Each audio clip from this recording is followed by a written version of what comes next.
रोहितदादा पवार जे आहे त्यांनी आपण पाहतो की या ठिकाणी खळखट्याक जो आहे तो या ठिकाणी काउंटर फोडला. दादा तुम्ही राष्ट्रवादीनं पहिल्यांदाच असं एक रौद्ररूप पाहायला मिळालं की खळखट्याक तुम्ही काउंटर फोडले, उद्विग्न आणि संतप्त अशी प्रतिक्रिया होती. नाही करावं लागेल ना. गरीब माणूस मेल्यानंतर आम्ही जर शांत बसलो मग राजकारणामध्ये काय आम्ही असं टाइमपास करायला आलोय का? कुठं ना कुठेतरी आपल्याला आक्रमक व्हावं लागेल आणि सिस्टम जेव्हा कमी पडतं तेव्हा मग आपल्याला तिथं लक्ष घालावं लागतं. शहरामध्ये असे अनेक अड्डे आहे, तिथं तुम्ही कार्यकर्त्यांना सूचना देणार का? नाही आता करावं लागेल, सगळ्यांना आव्हान करावं लागेल आणि त्याच्याच बरोबर हे युवा पिढी हीच दारू पिऊन मग ते कोयता गँग वगैरे असे प्रकरण मोठ्या प्रमाणात वाढलेले आहे. त्यामुळे दारू आणि ड्रग्ज मोठ्या प्रमाणात वाढल्यामुळेच या सगळ्या गोष्टी होतात.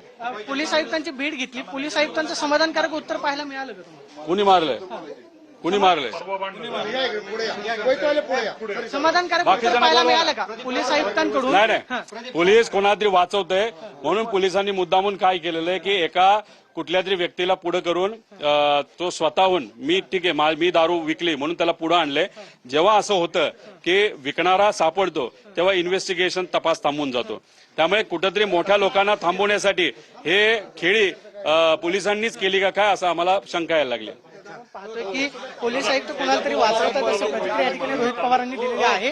आणि आक्रमक आतापर्यंत नाही तुमच्या वडिलाच्या मोहर हात जोडलेत. काय झालं आणि आता तुमच्या पाठीमागे काय झालं? पोराचं अख्ख चिचून टाकले 5 वर्ष वसतितल्या पोरांनी आणि त्यांनी फायनल केली.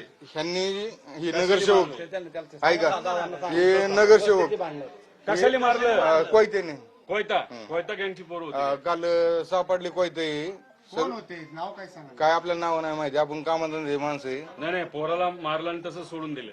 तसं कसं सोडून? तुम्ही नाही त्या पोरांनी? नाही त्यांनी घेतलं ताब्यात, पण ती पोर आपल्याला नाव गाव माहिती नाही कोणाची कोण काय. दारू विकणार आहेत ते ते नशा वेगळी करणार आहे तू.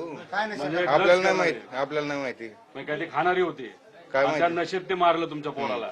पोरग कुठे आता? पोरग ससूनला मी डॉक्टरशी बोलतो आता.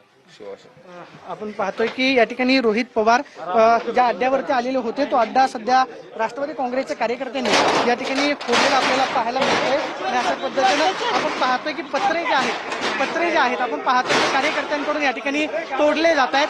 कार्यकर्ते आपण पाहतोय की आक्रमक झालेले आहेत. या ठिकाणी पत्रे जे आहेत ते या ठिकाणी फोडण्याचा प्रयत्न केला जातोय. पत्र्यावरती आपण पाहतोय की अशा पद्धतीनं लाथा घालून या ठिकाणी कार्यकर्ते आपला आक्रोश जो आहे तो व्यक्त करताना पाहायला मिळतात. पत्रे या आपण पाहतो की पत्र्यांच्या अड्ड्यांमध्ये या ठिकाणी दारू विक्री जी आहे ती सुरू होती. मात्र सध्या राष्ट्रवादी काँग्रेस शरदचंद्र पवार पक्षाचे कार्यकर्ते आक्रमक झालेले आहेत आणि त्यांनी या ठिकाणी पत्रे जे आहेत ते तोडायला या ठिकाणी सुरुवात केलेली आहे. रोहित पवारांनी ज्यावेळेस सूचना केली की या ठिकाणी कार्यकर्त्यांनी आक्रमक पद्धतीने उत्तर दिलं पाहिजे, त्यानंतर मात्र आपण पाहतोय की थेट पत्रे जे आहेत ते या ठिकाणी फोडायला शरद पवार गटाच्या कार्यकर्त्यांनी या ठिकाणी सुरुवात केलेली आहे. आक्रमक असे कार्यकर्ते आपल्याला या ठिकाणी पाहायला मिळतात, कारण या अड्ड्यांमध्ये दारू जी आहे ती विकली जायची. तिथलं काउंटर जे आहे ते सुद्धा या ठिकाणी फोडण्यात आलं. आणि सध्या आपण पाहतोय की शरद पवार गटाच्या कार्यकर्त्यांनी संपूर्ण या ठिकाणी जो दुकान होतं ते दुकान आपण पाहतो की या ठिकाणी फोडलेलं आपल्याला पाहायला मिळतंय. कार्यकर्ते या ठिकाणी मोठ्या प्रमाणावरती आक्रमक झालेले आहेत.